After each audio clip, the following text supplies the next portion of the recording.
Hi everybody. Oh, welcome to today. Today feels like a really big day because this is day 3 and it's a very emotional post, and so I've got my my tissue ready. It's healing for me. It's cathartic for me to go through this. I'm doing my clearing process as I read these. And so,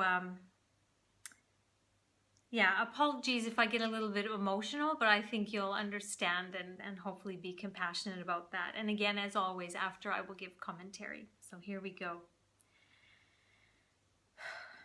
Dear Diary, I don't even know how to start to describe what has happened after our games night with friends.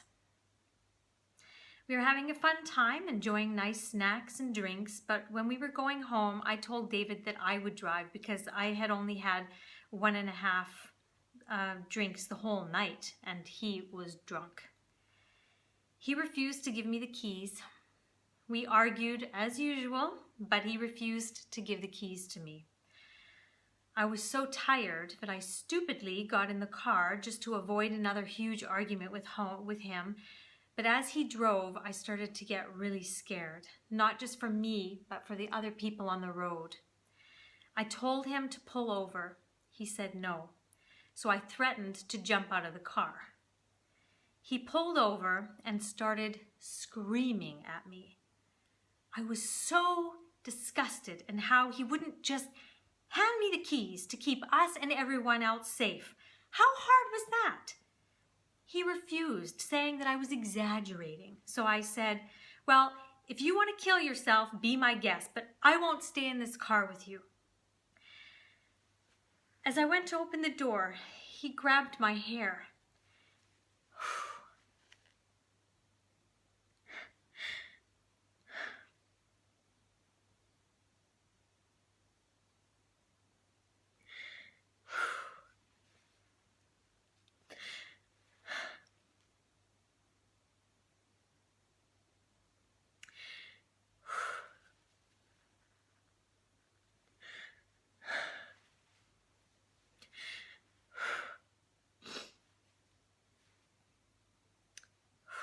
He grabbed my hair and put me in a headlock. I was so scared because I'd never seen him like this before. It was like a demon had come into him. Why was he so determined to drive? I was choking, so I began fighting him. I remember seeing on Oprah that if you're being attacked, scratch a guy's eyes. So I did whatever I could to just let him let go of me. I must have hurt him because the next thing I know, he opened the door, called me a bitch, and kicked me out onto the street. I was totally and utterly in shock. All I remember doing was just getting up and running. Oh God, thank God we were close to my mom and dad's house, so I was just gonna run. I was just gonna run to their house. Soon, I started hearing a car's tires squealing and an engine revving and loudly. And it was a car coming straight down the street that I was running. I was so scared.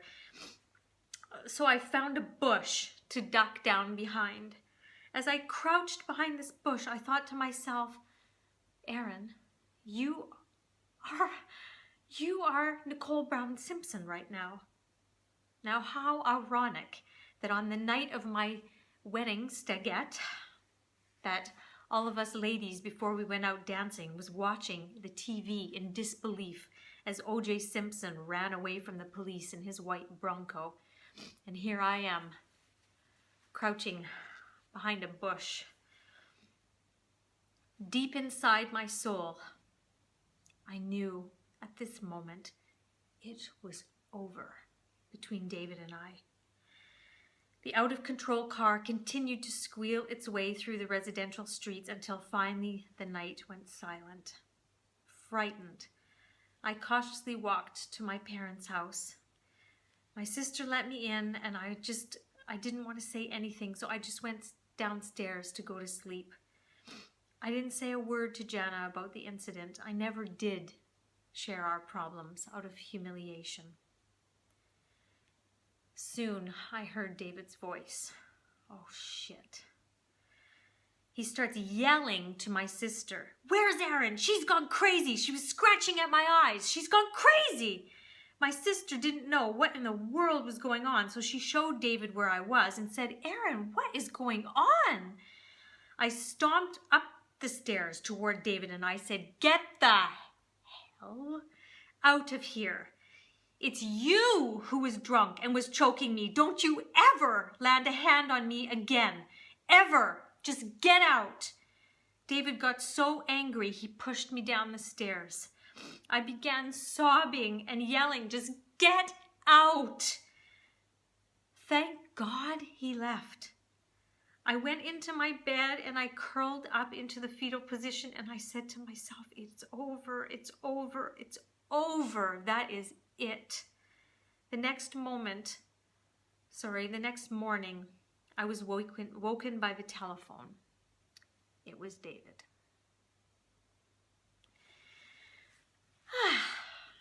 Wow.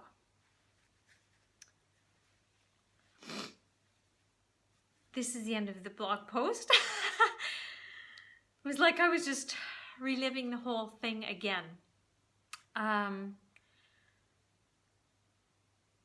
For all those ladies that are in a relationship where it starts out with verbal abuse, let me tell you that one day it will turn into physical abuse. And you need to know that. You need to know that. I know, and from what you're going to see coming up in the story, you just don't... Changing your life is almost more scary sometimes than staying, because you don't know what's on the other side. You don't know what to do.